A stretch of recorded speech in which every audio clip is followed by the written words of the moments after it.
इस क्वेश्चन में आपको एप्लीकेशन बेस्ड आंसर बनाना है।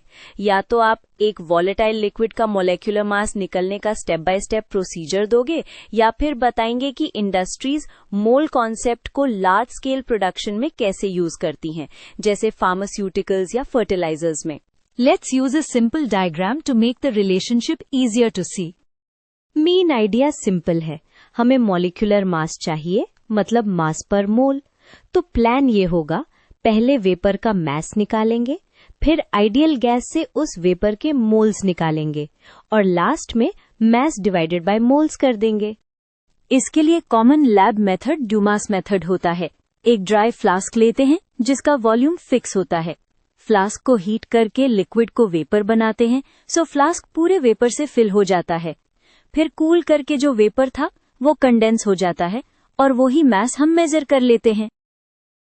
मेजरमेंट्स का लिस्ट क्लियर रखो, क्योंकि यहीं से आंसर आता है। हमें चाहिए फ्लास्क का वॉल्यूम, हीटिंग बाथ का टेम्परेचर, एटमॉस्फेरिक प्रेशर और वेपर का मास। ये 4 चीजें मिल गई तो काम डन। स्टेप 1, फ्लास्क को क्लीन और कंप्लीटली ड्राई करो। फिर एम्प्टी फ्लास्क का मास वे करो। ड्राई होना इंपॉर्टेंट है, वरना वाटर की वजह से एक्स्ट्रा मास ऐड हो जाएगा और मोलार मास गलत आएगा। स्टेप 2, फ्लास्क में थोड़ा सा वॉलेटाइल लिक्विड डालो और माउथ पर फॉइल कैप लगा दो जिसमें टाइनी पिन होल हो। पिन होल का रीजन ये है कि हीटिंग पर एयर बाहर निकल जाए और फ्लास्क में मोस्टली वेपर ही रहे, प्रेशर भी एटमॉस्फेरिक के क्लोज रहे। स्टेप 3, फ्लास्क को बॉइलिंग वाटर बाथ में हीट करो जब तक लिक्विड कंप्लीटली वेपराइज ना हो जाए और वेपर स्टेडी ना हो। इस पॉइंट पर मान लेते हैं कि फ्लास्क का इनसाइड वॉल्यूम वेपर से फिल है और टेम्परेचर बाथ के टेम्परेचर के नियर है। ये अजम्पशन ही हमें आइडियल गैस लॉ यूज करने देता है। अब स्टेप 4, फ्लास्क को बाहर निकाल के कूल करो। वेपर कंडेंस होकर लिक्विड बन जाएगा। अब फ्लास्क का मास दोबारा वे करो। दोनों मासेस का डिफरेंस ही एक्चुअल वेपर का मास था जो हीटिंग के टाइम फ्लास्क को फिल किए हुआ था। स्टेप 5, फ्लास्क का वॉल्यूम निकालना होता है। इजी वे है, फ्लास्क को वाटर से ब्रिम तक फिल करो और वाटर का मास मेजर करो। वाटर का डेंसिटी यूज करके वॉल्यूम मिल जाता है। वॉल्यूम एक्यूरेट होगा तो मोल्स एक्यूरेट आएंगे। अब कैलकुलेशन पार्ट में आइडियल गैस लॉ से मोल्स मिलते हैं। Moles equal to pressure times volume divided by gas constant times temperature. यहाँ टेम्परेचर को केल्विन में लेना और यूनिट्स कंसिस्टेंट रखना सबसे कॉमन पिटफॉल है। यही स्टेप प्रेशर, वॉल्यूम और टेम्परेचर से मोल्स निकालता है।